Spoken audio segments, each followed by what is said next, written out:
Hello, viewers. My name is Helen, and I am the convener for Marriage on the Rock and Singles with Purpose by the Grace of God. I started a new series, and today I want to actually launch into the main conversations, and it is about the silent reality that many couples don't talk about in their marriages. It is about dead passion when husband is no longer attracted to the wife sexually and vice versa. So people don't talk about it because they feel somehow about it. That is what we are going to explore today. So if you are watching this, let me throw this question to you directly. Have you ever felt completely alone even though you are married? While you were sitting right next to your spouse, yet you feel completely lonely. Or you were still sharing a bed, okay, side by side, beside each other, and then you share the same calendar, you share the same what do I call it now, you share the same interest in things that have to connect the two of you together. You even share a loan, you share a debt together that you are servicing, maybe a mortgage or many other things like that. But what about the fire, the passion in that marriage? What about how you feel towards each other, the sexual attraction? Was it the same way as when you newly got married, or the fire is already gone off? Maybe the passion is already dead. You are not fighting, you are not quarreling, you are just roommates, you're just coexisting like that. And I can tell you that many homes are at that junction. I can tell you that many people are right there, but they don't want to talk about it. It is something that they frequently avoid. Some women are suffering in silence about this same thing, and some men are also suffering in silence. Many men will be like, okay, I really don't know what to do about this, I don't know who to report my wife to anymore. But it's been long time ago since the passion went dead, and they don't have solution yet. That is the reality that many people face. But couples, they just refuse to talk about it. They talk about the kids, they'll talk about the expenses, they'll talk about the bills, they'll talk about schedules. But we don't talk about the same topic. We just keep quiet, and then we suffocate in silence, and then we endure. Me, I chose not to keep quiet about it because it is nothing to be ashamed of, and I believe that God wanted you to listen to this. Dead passion doesn't usually happen maybe because you have major, or you have like a massive explosion in your family, in your relationship. It happens quietly every day. Maybe a moment when you stop pursuing your spouse, maybe you allow routine to swallow your passion, and then you become roommate automatically. But here is the truth that I want you to please take note of, that a marriage is built on solid rock, even though Christ is right there. But your own passion does not flow continuously like that. It has to be worked upon. It has to be intentional.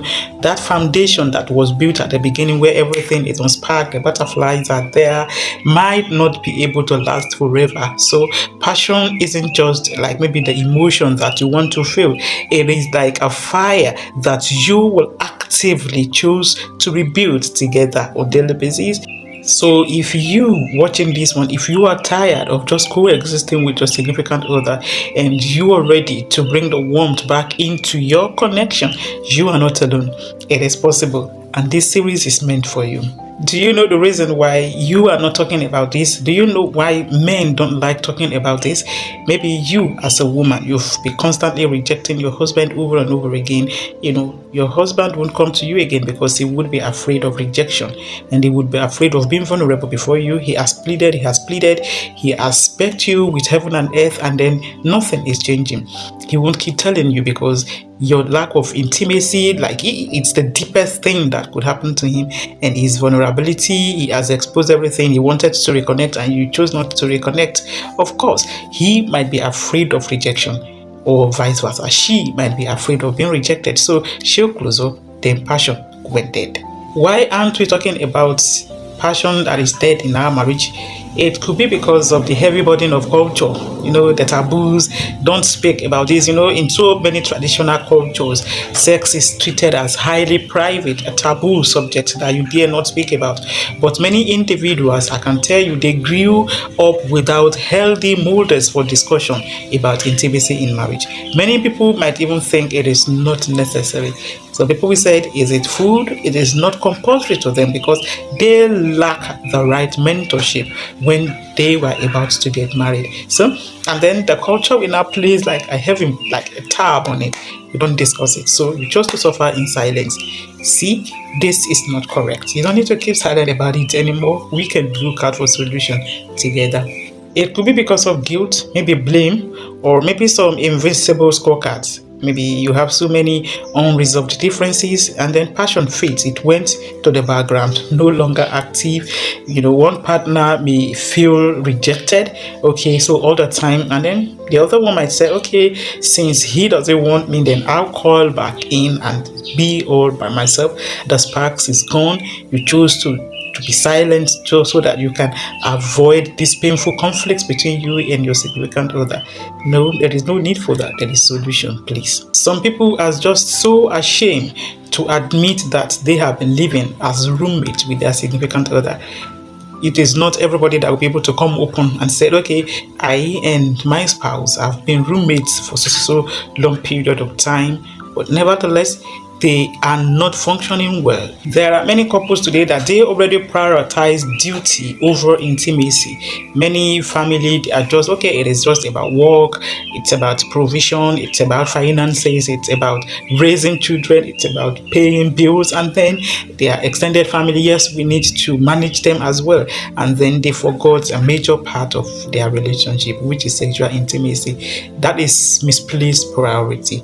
I didn't say one of the priority is more than the other, but we should not try to scrap one on the other. We should try to strike a balance. Today's episode is just trying to bring to you so many things that you have been hiding about your sexual intimacy in your marriage. Maybe your wife, she forbade you that don't even touch, don't dare. There are couples living in this situation. I know. Maybe the husband is like, okay, you just stay there. Some husbands have actually turned their wife into like a medal that just hang them by the wall and you leave them there. It is only occasionally when you feel like it, then you go there, you put it on your neck. No, that is not how marriage should run. Passion is not meant to be dead in your home. There are some men too who does not go close to their wife anymore.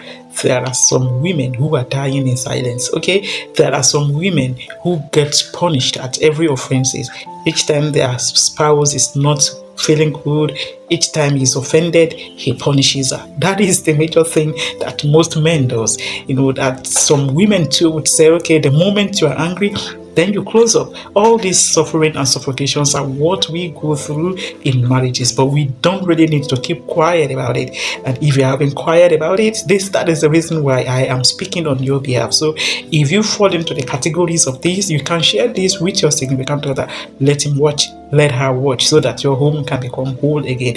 There are many things that you will discover. There are so many things that I will have to uncover during this series, and that is why you cannot afford to miss any of these episodes. Do you know that in some homes, the wife won't allow the husband to come closer without payment? Yeah, there are some women who won't open up until the man pays. I can tell you, there are so many absurdity out there in homes, which will need to tackle. We need to attack it right from the root, so that our home can fulfill purpose, so that our home can be a place where God would stay, where peace will stay, where we would enjoy and welcome God into. I will be dropping the curtain here for today. Please come with me in the next episode where I would be able to tell you further the reason why this is happening in your home. Thank you very much. May the balm in Gilead heal your relationship in the name of Jesus. Amen. Bye-bye. Enjoy your weekend.